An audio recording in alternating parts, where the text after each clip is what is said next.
In a faraway land tucked between the whispering mountains and the velvet seas stood the radiant kingdom of Belladora. Its rivers sparkled with crystal blue magic, and the birds chirped lullabies even at sunrise. And at the very heart of this kingdom stood a glowing crystal flower called the Heart of Belladora, protected by ancient magic. It was the source of all light, joy, and peace in the realm. The heart pulsed brighter each time someone showed courage, kindness, or worked in harmony with others. In the royal palace of Belladora lived two very special siblings, Crown Princess Zaria, 10 years old, bold and curious, with wild curls and a radiant red gown woven from enchanted roses that glowed when she laughed. Prince Kairo, 12 years old, calm and thoughtful, dressed in a rich blue tunic embroidered with stars. He carried a map made from dragonwing parchment and a sword that could only be drawn for truth and justice. They were known across the kingdom as the Brave Hearts, for they had helped restore peace during the Moon Moth invasion and taught dragons how to dance. Long story. One peaceful morning, Zaria twirled in the palace gardens as butterflies danced around her. But suddenly, the sky flickered, and a cold breeze brushed the flowers. The heart of Belladora, once glowing brightly in the palace tower, began to dim. The skies darkened, laughter faded, and even the rainbow koi in the garden pond sank to the bottom in silence.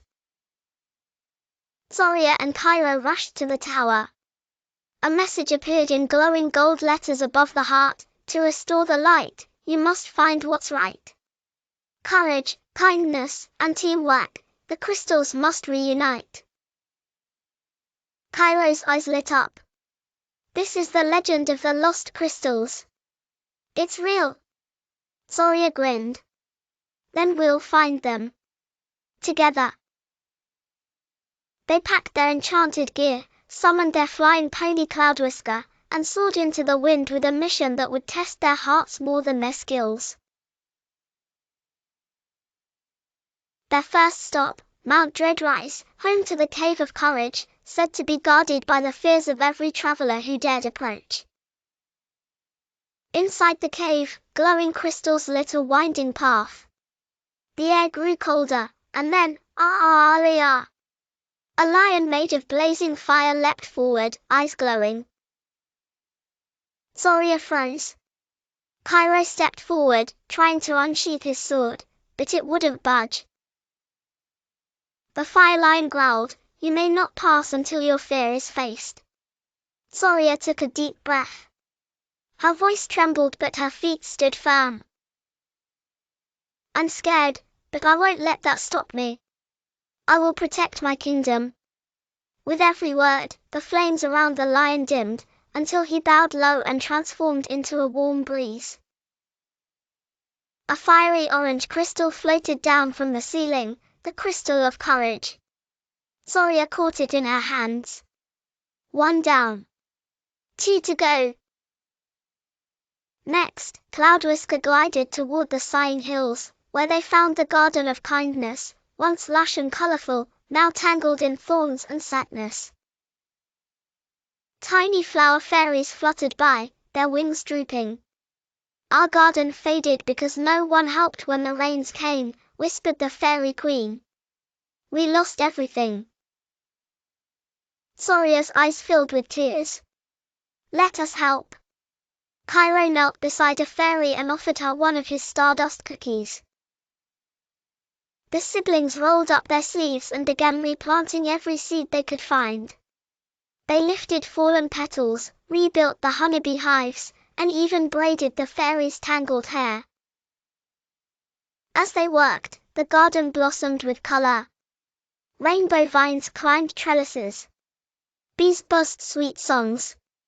The fairies twirled in the wind. The queen kissed their hands and offered a glowing crystal of kindness, soft pink and warm to the touch. "This," she said, "is for hearts that give without expecting anything back." Zaria smiled. "That's the best kind of giving." Their final test lay in the maze of many paths, a place where even the bravest minds got lost. The walls shifted. The ground hummed. The signs all pointed in different directions. This way. Zaria pointed. No, this way makes more sense, Kairo said. They argued. The maze laughed, literally. A sneaky voice echoed, only together can you move forward. Zaria sighed. We've been trying to lead instead of listen. Kairo nodded. Let's think as one team. So they closed their eyes, held hands, and whispered their thoughts, combining clues and ideas. Together, they solved riddles, noticed symbols they'd missed, and found a hidden lever behind a waterfall wall. With a click, the path cleared. At the maze's heart was a deep blue crystal, pulsing with harmony, the crystal of teamwork. They placed it gently with the others. A rainbow shot into the sky. The heart is calling, Kairo said. The heart awakens as they soared home. Belladora was nearly asleep, the lake still, the stars dim. Please like, share and subscribe to my channel. Bye.